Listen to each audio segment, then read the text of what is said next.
Together, we are here today to announce the results of more than a 5-year-long investigation into a wide-reaching illegal gambling operation here in the Houston area, specifically in the form of illegal game rooms.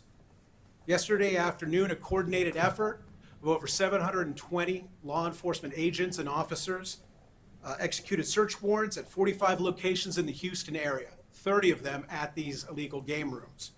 This operation was executed pursuant to a 37-count indictment against 16 defendants, alleging illegal gambling, conspiracy to launder monetary instruments, and bribery, as well as other charges. And the alleged mastermind at the center of this charged conduct was Nazir Ali. Ali is alleged to have used family members and other Confederates to operate his dozens of game rooms across Houston, to transport bulk currency proceeds between these rooms, and to launder those proceeds through businesses he controlled. The scheme itself was sophisticated in its design and its operation. It utilized armed security, surveillance systems, membership lists, and member ID cards to ensure that those that were accessing these game rooms were legitimate customers of theirs and couldn't otherwise expose the operation. These premises were obtained through the use of nominal straw lessees to further insulate Ali and his operation from law enforcement scrutiny. Ali is alleged to have protected this scheme by recruiting what he believed to be a corrupt Houston police officer, initially paying this officer $1,000 a week in protection money. But as the game room empire grew, so did these payments, with this officer receiving $10, $20, $30, and even up to $40,000 in cash at each of these meetings. Over the course of this conspiracy, Ali is alleged to have paid this undercover officer over $500,000, all with an eye towards protecting his enterprise from law enforcement. What Ali did not know is that this officer was an undercover agent working for investigators and law enforcement, all working to bring down this gambling enterprise from the inside. Ali was so confident in this operation that he actually offered to extend this police protection to other game rooms, of course, for a hefty fee. Gambling, of course, begins and it ends with cash. When you run a successful illegal gambling operation, you're going to have a lot of bulk currency. And you're going to need to find a way to deal with it. And so this indictment alleges that from 29 to 2025, this operation generated in excess of $22 million in illegal proceeds. So it's not just simply enough to obtain this illegal money. You have to find a way to clean it, to launder it. And here it is alleged that Ali paid his co-conspirators a percentage of the money to collect this bulk currency and to place it in other locations and stash houses and secrete it through legitimate businesses or otherwise legitimate seeming businesses and other hard assets such as real estate, luxury cars, and other items. Based on the number of assets seized, the number of real estate, other property, bank accounts, and such, as well as the number of agents used in this case, this is likely the largest Houston-based operation into illegal money laundering on the federal side, at least in the most recent years, in terms of illegal game rooms. I don't want to speak too much about that. I want to hand it off now to Chad Plants, who will talk about sort of the operational side of things.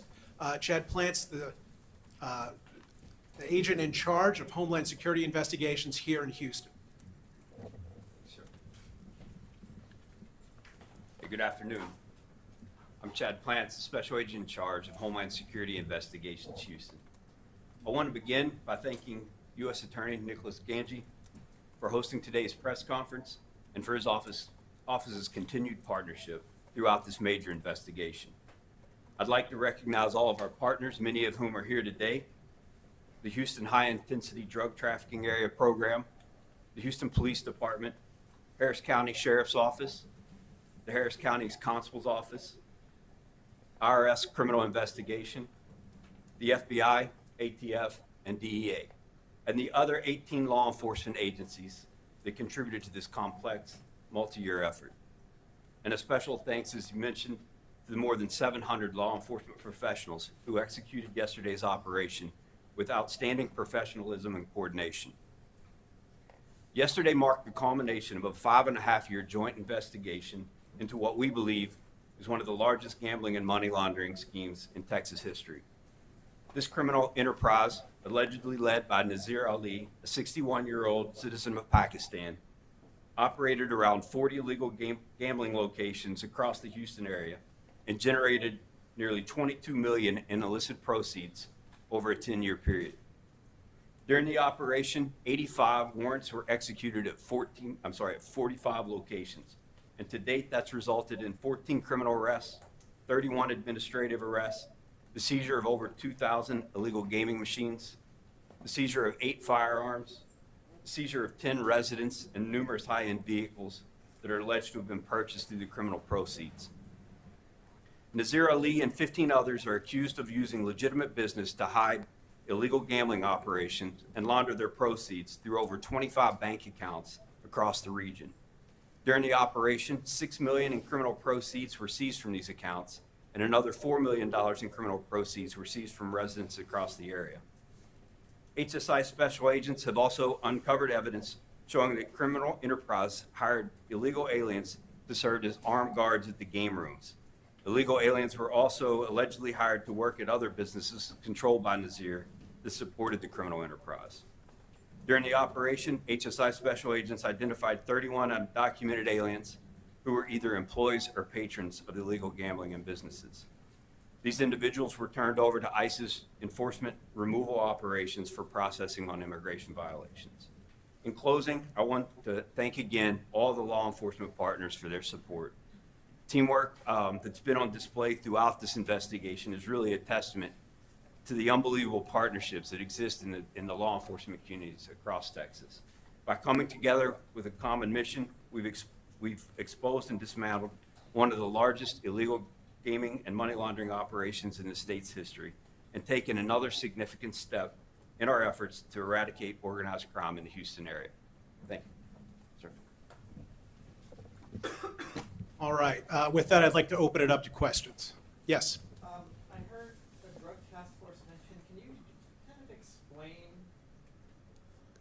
why this is important? Obviously, it's illegal gambling. It's a crime, but is this connected to other violent or drug crimes? Like, is there a nexus with something greater going on in the area? Well, I guess I would answer that in 2 parts. Number one, this was a whole of law enforcement approach because you never know what you're going to find in these locations. Vice attracts vice, and we would expect to encounter drugs, prostitution, those kind of things, being operated out of a game room. Not saying that's specifically handled here, but we wanted to be ready for that on the front end. Second, when you talk about a larger operation, I tend to think this is an extremely meaningful case. I think that there's a tendency to see certain quality of life crimes, prostitution, game rooms, illegal gambling. Maybe it's not taken as seriously as it should be or enforced as energetically as it should be. And I'm not talking about law enforcement, I'm talking about as a community. And that maybe we, as the people that live in Houston, we see our community and we say, you know what, that's just having that game room on the corner and the people hanging out there all hours of the night and, doing drugs or drinking outside, prostitutes being there on the track. That is just something we have to deal with living in Houston. And I think a case like this shows that that doesn't have to be the case, that we are going to vigorously prosecute state and federal laws whenever they are broken. Yeah. You said the investigation into these game rooms was 5 years long, so these were allowed to operate for 5 years. Why was now the moment to step in? We felt that we had sufficiently proven our case, obtained the proceeds, and we're in a better position to execute a large-scale operation. Indeed, hitting 30 game rooms at once is no easy feat. We did that. We shut them down. We seized, I believe, $16 million in proceeds. All of that, I think, bears the fact that we let this get into a position where we were best able to act. The officer who was paid, and I guess Nazir believed that this relationship was protecting his business. Was that just an officer? Was that someone like a chief, a captain? Well, I don't want to speak too much about that person's identity, but they were somebody that was working with federal law enforcement and also had local status in police. At what point in the 5-year investigation were you all able to infiltrate with this officer? This officer first made inroads into Mr. Ali in 2019. If you look at the cash that is alleged to have been paid by Mr. Ali, it started very small, $1,000 a week, a gift of a Rolex, but over time it grew and grew and grew, commensurate with his trust in this officer as well as the growth of the enterprise, ultimately reaching over $500 million. I'm sorry, $500,000. So because this officer was, working in their capacity as law enforcement, doing the right thing, there's not going to be any public corruption associated with this case, will there? Oh, no, of course not. This undercover officer was there for the explicit purpose of infiltrating this game room. All of the money that was paid is collected and it's evidence in a future trial against the defendant. So just to clarify, from the start, he was undercover. He wasn't approached out of the blue. He was always operating. No, I don't want to go too far outside the indictment. My understanding is that he was pretending, or I'm sorry, masquerading as somebody that had the ability to move focus away from game rooms. I think people are always interested. What happens when you seize that much money? Where does that money go? Is it in escrow until the case is over, or what do you do with the money that's Yeah. seized? Well, ultimately, there's a criminal forfeiture action that's committed because it's illegal proceeds. It's not something that's going to be given back unless the people are actually innocent and they can actually show that this money was legitimately obtained. So that is going to be forfeited. Any other questions? Yes. Can you just speak to, I think people also want to know, there are, we see these gaming machines, these little slot machines at all sorts of places, gas stations, everywhere around the city. What is the danger that's really presented with these machines?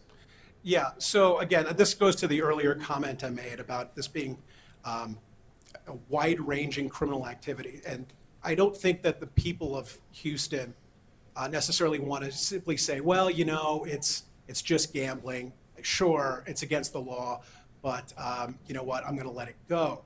Ultimately, we live in a democracy. We elect our representatives. Those representatives enact state law, they enact federal law. What was going on here is in violation of both state and federal law if these facts are proven at trial. And so it seems to me that the people of Houston would, in fact, want enforcement of these sort of enterprises. Yes. Yes, in the back? We spoke to a family member of a person that was detained yesterday. She did mention, her family member had gambling issues. So talking about Houston and its residents, what can you tell them, that are going through these issues, they can't get away, but then all these operations are happening, what can you tell them? Yeah, I'm not going to speak to any sort of public policy of gambling as a whole. I'm speaking about legal gambling here, but anytime that the grip of gambling can get a hold of somebody, it's very difficult to shake loose. And I hope that person finds the treatment that they would like. I do not believe that nobody here is being charged with simply gambling. It's for people that were operating this criminal scheme and laundering proceeds. Yes?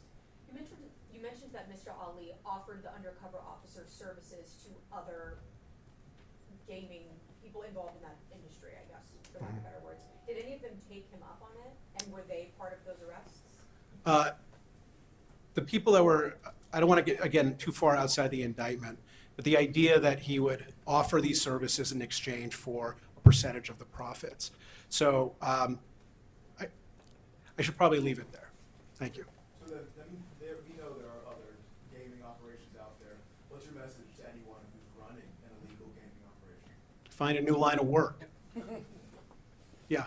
I think this is the third press conference I've been to since you've come to the office where the charges involve racketeering. Is that a coincidence, or is this some new priority in your office to charge racketeering-related crimes?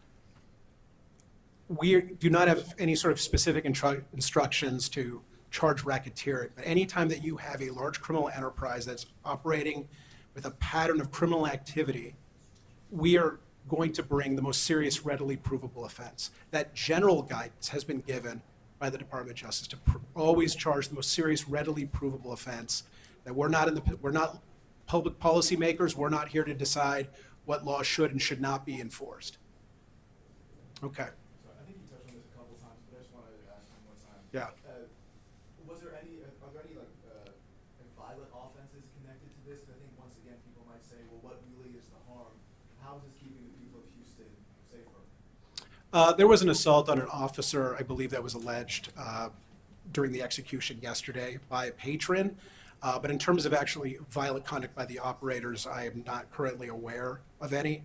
But again, I don't want to repeat myself, I don't want to say it for a third time, but I think I wouldn't want to live next to a game room. I don't know if you would like to live next to a game room. I don't know if anybody in this room would want to live next to a game room, but those places exist and they affect the community in which they're placed. And so I'm not speaking specifically about the ones here, but as a general matter, I don't think people want to live next to an illegal gambling establishment.